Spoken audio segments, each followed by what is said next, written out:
Olá, no Repórter Ciência de hoje, vamos entrevistar a professora Andréa Espínola.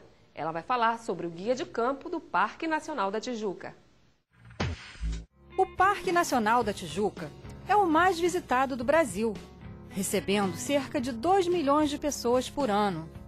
A área é um fragmento do bioma Mata Atlântica e corresponde a 3,5% do município do Rio de Janeiro.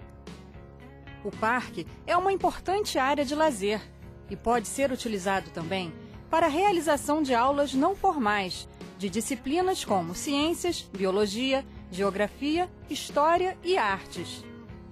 Para auxiliar os professores da educação básica na utilização do parque, foi desenvolvido pela UERJ um guia de campo, com um roteiro que destaca os principais pontos a serem observados.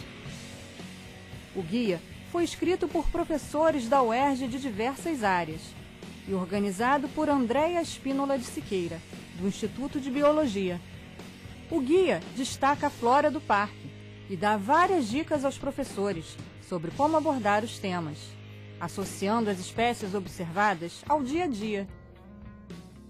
A parte botânica, que é um espaço riquíssimo aqui na Floresta da Tijuca, que permite o professor abordar com os alunos, dependendo do nível de escolaridade, até apontar os grupos vegetais, as características morfológicas que representam. E destaca-se aqui, é uma riqueza incalculável, muitas plantas ornamentais, alimentícias, de valor medicinal. E é um campo maravilhoso, especial para poder ser explorado sob diversas óticas da botânica. Além da parte ambiental, a importância histórico-cultural do parque também é abordada. Desde o início, porque o parque foi fundado em 1961, até hoje a gente tem vários vestígios arqueológicos e algumas propriedades, edificações remanescentes do período colonial e do período monárquico. E com isso a gente mantém alguns desses monumentos e preservando até hoje. E algumas fontes, como é o exemplo dessa aqui atrás, painéis, que foram introduzidos no século XIX e na época também do Castro Maia foram reintroduzidas algumas obras de artes, alguns atrativos culturais, a Capela Mairinque de 1850, que também é um ponto auge do parque, e da época do Conde Gestas. O guia de campo foca na trilha dos estudantes, que é tradicionalmente usada para visitas escolares. O percurso, de cerca de 40 minutos, apresenta placas explicativas e informações sobre a flora e a fauna.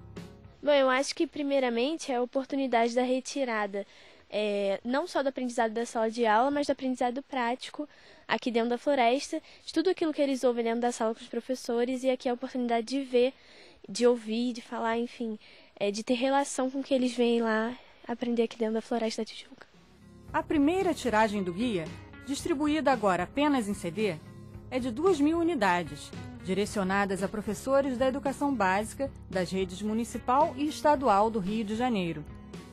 O material também está disponível para download gratuito no endereço www.oeco.org.br. Professora, como surgiu a ideia de fazer o Guia de Campo do Parque Nacional da Tijuca? Bom, como professora de ciências, onde eu atuei na rede pública por 16 anos, eu acompanhei muitos grupos de alunos ao parque e sempre verifiquei que o parque oferecia inúmeras possibilidades de abordagem, mas que nós não tínhamos a possibilidade de uma visita guiada, um acompanhamento por equipes do parque. E os professores, de maneira geral, embora tenham algum conhecimento sobre as questões do parque, seja de ciências, biologia, história, geografia, mas não detêm o conhecimento da história do parque como um todo.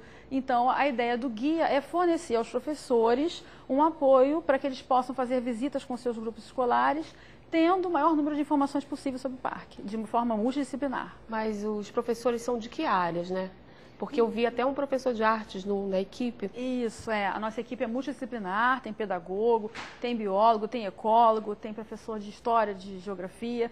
Então, essas áreas foram as áreas contempladas, são ciências, biologia, artes, história e geografia. Essas 5 grandes áreas da educação básica são contempladas pelo guia.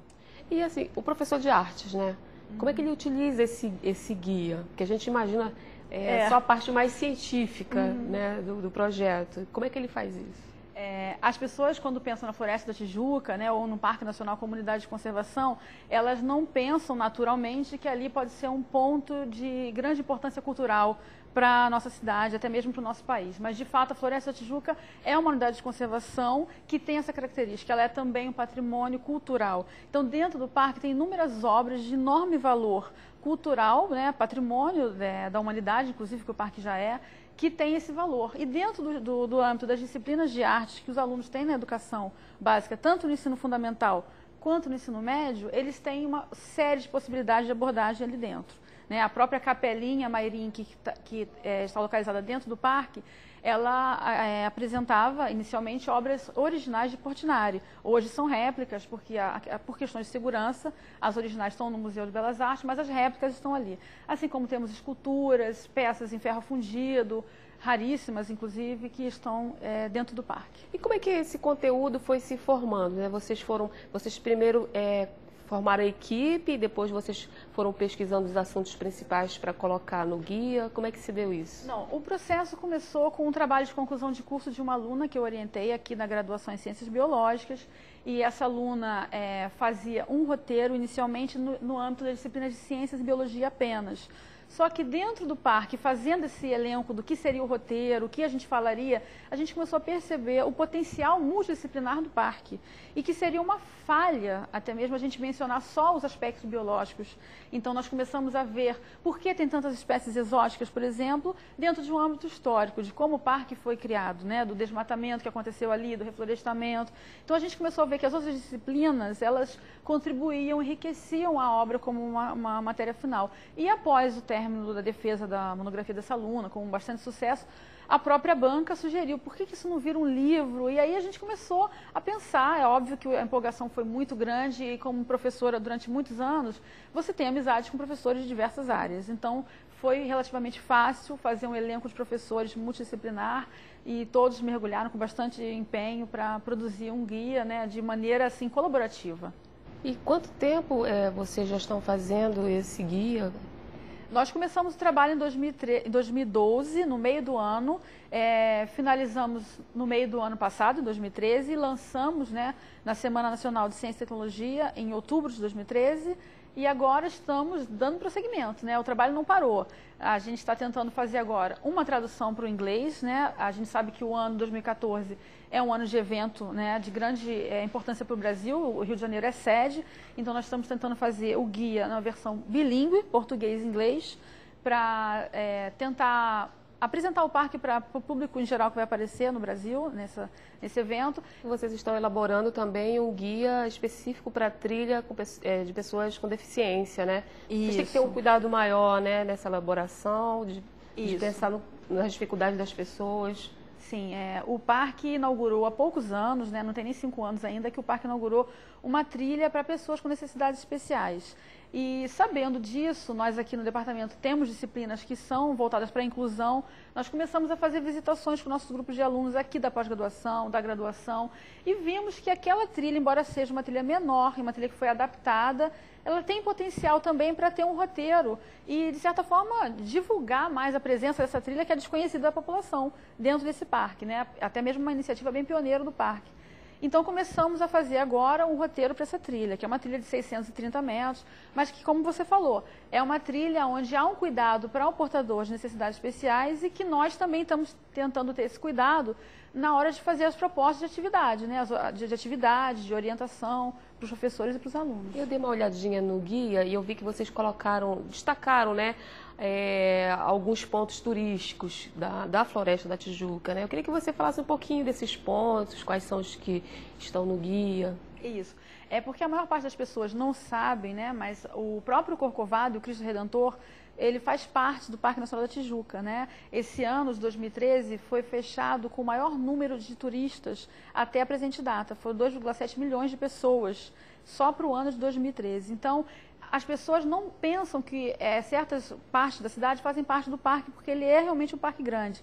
São 40 quilômetros quadrados, né, de área. Então, o Parque Lage também faz parte da área do Parque Nacional da Tijuca, a Pedra da Gávea também faz parte. Então, são pontos culturais da cidade que já têm importância normalmente, e que agora a gente tenta reforçar, fazer a ligação entre esses pontos e o parque comunidade de conservação. E o guia tem assim um caráter interativo? Os professores podem sugerir novas ideias para o guia?